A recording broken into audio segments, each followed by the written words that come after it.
No matter how hard I try to keep my family life separate from my darker needs, the two just keep on colliding. And then there was one. So we got one more episode left, one more bad guy to take out, that being Prader. Now I'm going to try a different style here. I'm going to try to react to the scenes, more of a reaction style. I'll probably get hit with copyright, so I don't even know if this is going to be uploaded or not. Might have to do a whole new video entirely. I'm also probably going to have to pause quite a bit. So, you know, I know people don't like that, but I'm going to react when I react. So let's give it a shot and see how it goes. What are you talking about? Prader has this type of club for serial killers. But he's a serial killer? No.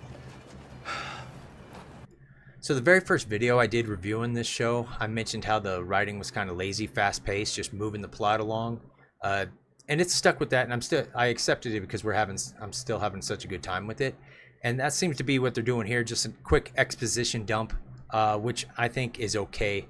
I mean, Harrison's got to get filled in, and you know, let's not waste too much time. He said no more secrets. Dexter did, so it only makes sense he would explain everything anyway. Red heard a friend of Blessings who showed me a video of his near-death experience, and then I Did what you do? And afterwards, I found an invitation in Red's backpack from Prader for like-minded individuals, and so I impersonated Red to infiltrate the group. That's how you found Lady Vengeance. She was part of the group? So yeah, we just got a full season recap right there, and now Harrison's up to speed. I understand it. Any other time, it might be like, who cares? But the way this season's been moving, and I mentioned in discussions and everything, I hope they pump the brakes for season 2, because I had said back then that I think season 2 is going to be the Ripper, and I hope they go back to form of just having one main villain, a little bit more of a cat and mouse type thing, not this real quick move, fast-paced, move the plot. Now, why is your last name Morgan? I took my mom's last name, Hannah Morgan.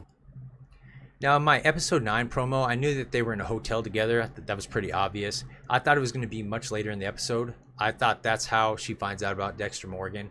That was my speculation. I didn't even think about Hannah. I knew the character Hannah, but I didn't even think, you know, Hannah Morgan used that. Nice little half-truth, half-lie to keep the cover story going. I like that. That was pretty interesting. Shows that they're paying attention to detail, and it's interesting because Clyde Phillips was not part of Dexter at that time, of the Hannah McKay. So shows that they're, like I said, paying attention to detail, which I like. Definitely dig that. Go ahead. Take it out. Put it on the passenger side floor. I really liked this scene because it shows Dexter as somebody not to be fucked with. We like that. We root for Dexter. We've been rooting for him for years. You know, sometimes he's a little bit of an underdog, but he always comes out on top. So at least for me, speaking for me, I like when he shows that he's the alpha. He's the one that's in control. It shows everybody that he, you know, Bay Harbor Butcher, there's nobody to fuck with. At this point, she doesn't know he's Bay Harbor Butcher yet, but I like how they've hyped that up too. Like the way Lowell reacted before he got killed when Dexter revealed himself, which emphasizes just how high up the Bay Harbor Butcher is regarded as far as the serial killer circle goes. I like that. So I like seeing Dexter being like, hey, I've had enough of this shit. I served all over the world, and I worked a few private security details, which led me to Prader. My mother got ill. He found out about her. Helped with doctors and specialists. Bought her 8 more years. So I'm going to toot my own horn real quick. I did a theory video where I assumed she was being extorted, and that's why she's working for Prader. Because I broke down how she shows signs of disgust. She doesn't like her environment. And then, of course, with her mom being ill. And the reason I went to, because I don't get a lot of views, so I want the people that watch me to understand that I try to put a lot of thought and logic into my reactions or any video that I make, not just clickbait. Like I saw a video that had 20,000 views, a theory video that Gigi is the New York Ripper, got 20,000 views, you know, but it's like, come on, total clickbait. There's no logic in that. Totally stupid. I don't want to go down that route, so I just you know, wanted to kind of toot my own horn a little bit. And just, if you guys do watch me consistently, you'll see that I try to put a lot of logic into my breakdowns and my thoughts. And if you ever disagree, yeah, feel free to share your opinion in the comments. All discussion is welcome. Mr. Prader exploits everyone's weaknesses. Mine is my mother. Yours is clearly your son. First off, tip of the cap to Uma Thurman. Totally killed it. Totally nailed the acting in that scene. So in that Gigi video, I was reading comments and everything, and people were saying, oh, well, maybe she's related to the Ripper, and then thought that because Prader mentioned a specialist to that one woman when he was talking about the ramp, and then somebody's like, no, that was a threat. It's not a Ripper connected thing. And then they were saying, no, Prader's just compassionate. He may be obsessed with serial killers, but he really cares about people. And I saw, it's like, no, he was reminding her, because he was displeased about the ramp. He was reminding her how dependent she is on him, and what's at stake if that woman disappoints, you know. So he definitely has his thumb on people. So he is pretty sadistic, just in a mental way, not, you know, a physical murderous way. But he definitely is not a good guy. It is a great fit for Harrison's dad's description of the Ripper's kill tool. Who has access to a tool like this? I have looked into that. The hook is used by public workers in the Department of Buildings, the Department of Design and Construction, the Department of Parks and Recreation. I love that show. The Department of Sanitation, the New York City Housing Authority, and select members of the New York State Public Service. So I want to toot my horn again, because in discussions I've had in video, I believe I mentioned that it would make sense for the Ripper to be a city worker. And again, why I'm tooting my own, because I want to build up a fan base, and I want everybody to see that I do put a lot of thought into the videos. So it just made sense that a city worker with a tool like that can blend in, move around the city. Nobody would ever pay attention. Kind of like what they did with the tree trimmer. What was that, season 5 of Dexter? Or season 3. It was Jimmy Smith's, I believe. So yeah, it was season 3. So they had a tree trimmer that could move around trimming trees, and nobody ever thought twice, you know. So I think it's kind of similar to a city worker, you know, that has a manhole remover tool, manhole cover. A fuck ton of people. We might also look into whether any of the victims of the New York Ripper worked at any of these places. So the weapon we're searching for is actually a needle. As in a haystack? That is a good one. I saw. So I like this moment. Now, I've also seen the theories that people think Oliva is the Ripper. I don't know about that, but I'm starting to think, because there was, like, I thought that for a little while too, because all he does is shoot down her theories, but I'm starting to wonder if he was installed to be her partner, to keep tabs on her, which, you know, on her Ripper investigation, and to kind of shoot her theories down and just disrupt her. This is like the most personality he's really shown. And it was cute. It was a cute moment, making her smile and everything. But I wonder again, he's just trying to throw her off her game, because she's onto something. So maybe it is him, and that's why he's trying to throw her off, or maybe Prader installed him. It's really hard to tell. We'll find out probably in season 2, or it might be the cliffhanger for the season finale. Detective Wallace, you wanted to see me? Of course, we got Batista coming in, you know, because he's not giving up. He wants to talk to them about Prader. You have been breaking New York State Penal Law 190.26. Criminal impersonation of a police officer. So in my episode 9 promo reaction, I speculated that I don't think she's threatening to arrest him because she thinks he's lost his mind. Even though they touch on that here coming up, I think it was because anything he touches would be inadmissible. So her being kind of honorable and wanting to stick to laws, you know, she knows all these statutes. She's memorized all these statutes. She's always thrown out, like when she said, I'm not here for like trespassing, she threw out what statute that was when she was talking about how Harrison was sleeping in the hotel rooms, even though he, you know, because he's homeless.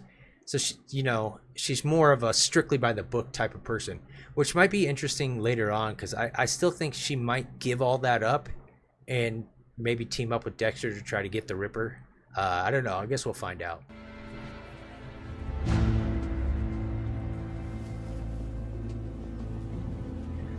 So at this moment, I knew Batista was done for. You know, there was still that little hope. I had said before, like, he's at a point he has to go. But there was still, I said I liked how they gave him an out when I was talking about this promo and everything, because she's threatening to arrest him, and maybe he just might lick his wounds, go back depressed or something. But you knew he had to go one way or another, either kick rocks or be taken out. At this moment, I knew he was going to be taken out. I still didn't think it was going to be Dexter, because I thought that would be too deep. I had mentioned that before in videos as well. I really like Batista, and I didn't like having to root against him. You don't want to root against him, you know? But you knew he had to go. And this little moment here pretty much sealed it. I knew he was done for one way or another. Stumbled onto something he wasn't supposed to stumble onto, which they were kind of leading was a possibility anyway. But then they gave him the out with her threatening to arrest him. But at this moment, yeah, he was done. He had no chance. Remove your hand, Rent-A-Cop. Now, I need to see him now. Now,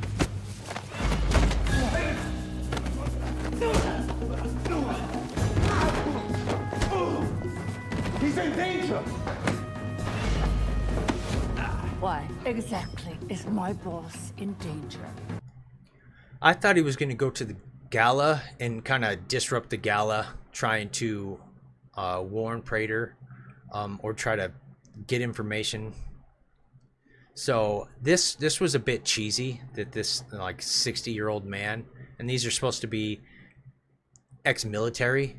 I mean, that's generally what billionaire hired security is. That he was just kind of manhandling him, but it's okay because we love Batista. But yeah, I didn't expect it to go down like this. I thought he was gonna disrupt the gala. You know, try to, well, Prater's giving a speech or something. You know, he really wants to get to him, and then he gets taken like this, maybe, but at the gala, not in the lobby of a home. It's Dexter Morgan. I worked with him for over 20 years in Miami Metro Homicide.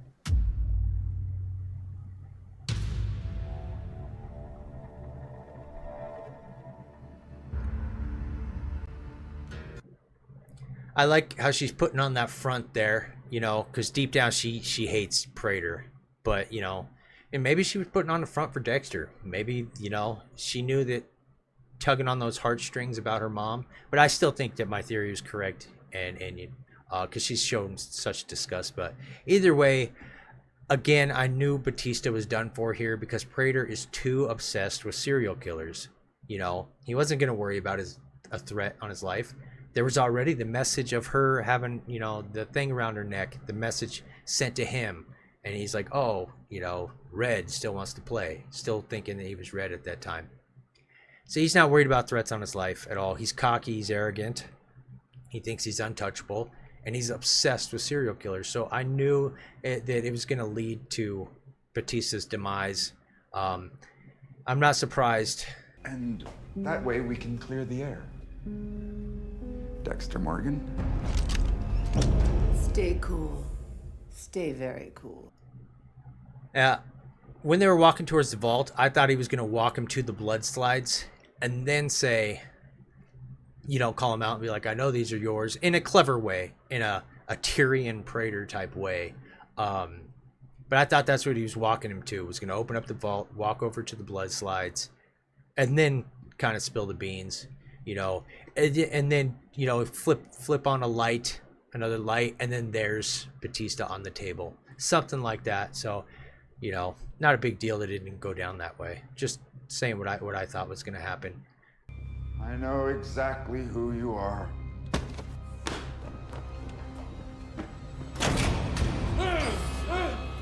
And I love it! Angel, you just couldn't let go. Yeah, other than walking to the blood slides, like I said, this was pretty laid out that this is how it's going to go down. The only thing you're wondering is, like, how does Dexter get out of this situation? But with Prader's obsession, Batista being there ripe for the killing, you know, it just all made sense for it to lead up to this point. Bay Harbor Butcher. Just saying it out loud. Bay Harbor Butcher. Oh, it gives me goosebumps. I have extensive files on serial slayers across the globe. We can invite them here to our little group, spend the week with them, and then you do what you do. Add them to your collection. When they were bonding at his little get-together and Prader was giving Dexter that letter, I thought this is where it would eventually lead. Prader would find out, you know, and he'd be okay. He'd be okay, but he would want demonstrations and stuff like that.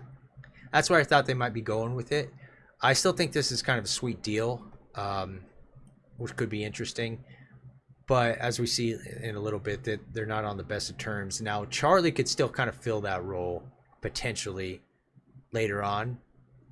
You know, she's disgusted with serial killers, and if he's wiping them out, she might like that. Who knows? But that's where I thought it was going to go once they were bonding a little bit. I thought that a little bit of a team up or something. I don't know. We were partners once. Maybe we can be partners again.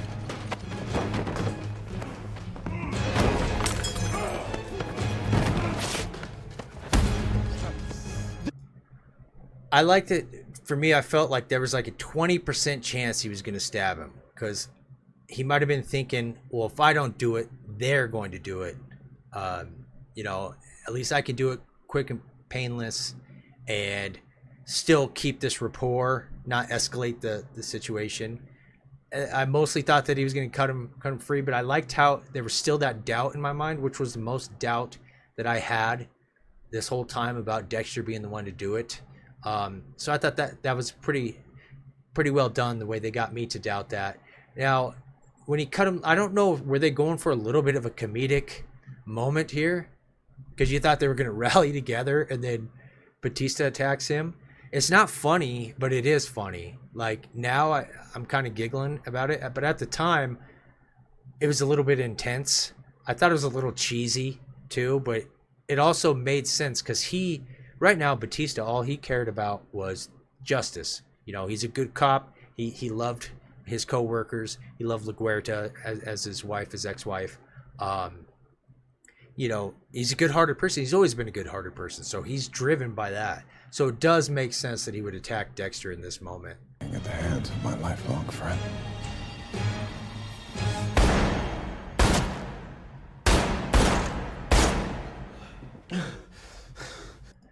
Now, when he was mounted, I knew he was going to be shot. I thought he was going to get a headshot, and I'm glad he wasn't. That's what I was thinking. I was like, they're going to shoot him in the head. So I knew obviously he was going to get shot. He's not going to choke Dexter. You know, he's not going to kill Dexter right there. We all know that. So it was obvious he's going to be shot. I thought it was going to be a headshot, though, and I'm glad it wasn't. And we'll see why.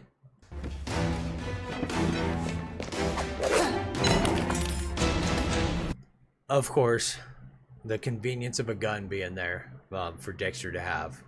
He doesn't use guns, but obviously that one's going to be utilized for something. I need you to know, I didn't kill Maria or Dukes. I may be the Bay Harbor Butcher, but I promise you I didn't kill them. It's your fault. So this is why I'm glad it wasn't a headshot. This was a very important moment. He needed to tell him. But again, Batista, even as dying, he's sticking to his guns. He's letting Dexter know, like, hey, man, like, this is all your fault. And if you think about it, everybody is his fault. Everybody that's not Dokes being dead, because Dokes wouldn't give up. But of course, in reality, Dokes is trying to do the right thing. You know, LaGuerta, same thing. You know, Deb got caught up in crossfire. Rita caught up in crossfire. All because of Dexter. I'm sorry.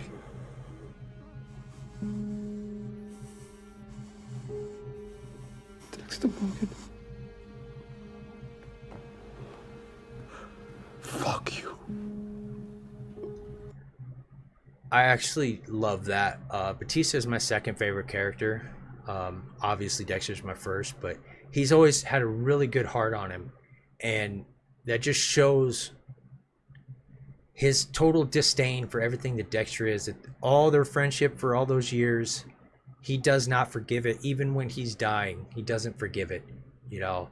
So I thought that was real powerful, and I respect it, and I like it a lot. I'm glad they went that, because he just told him, like, hey, I didn't kill the people that you thought I did, but that doesn't matter to Batista, because overall, the disdain for who Dexter really is there, and it goes against his morality. So I totally dig that. Fuck you.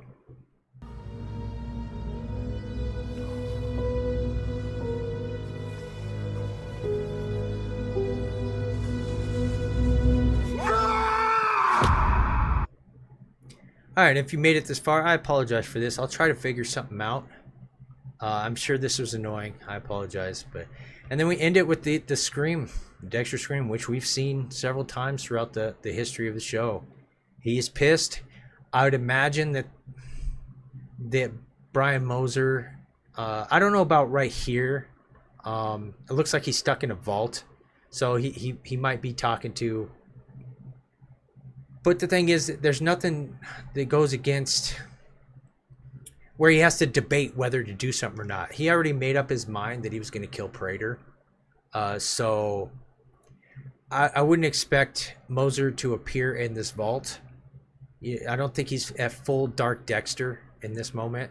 But maybe. I don't know. Well, I guess we'll see. I don't think they can avoid Dark Dexter talking to Brian Moser for the rest of this series, however long it goes, 2, 3 seasons, 4 seasons, it's gonna happen. And maybe this kind of leads up to it, but I think it might be a little too soon, because I think we'll need a different plot where there's a Dexter kind of juggling ideas, and then the devil's advocate comes. It's like, hey, you know, then that's when we get Brian Moser. I think that'd be a better fit than Brian showing up in this vault. So, but anyway, that's my thoughts. Again, I apologize for this down here. I'm sure that was annoying if you made it this far. I'll try to figure something out. I'm just trying new things. I'm learning as I go. So let me know what you guys think in the comments below, and thanks for stopping by.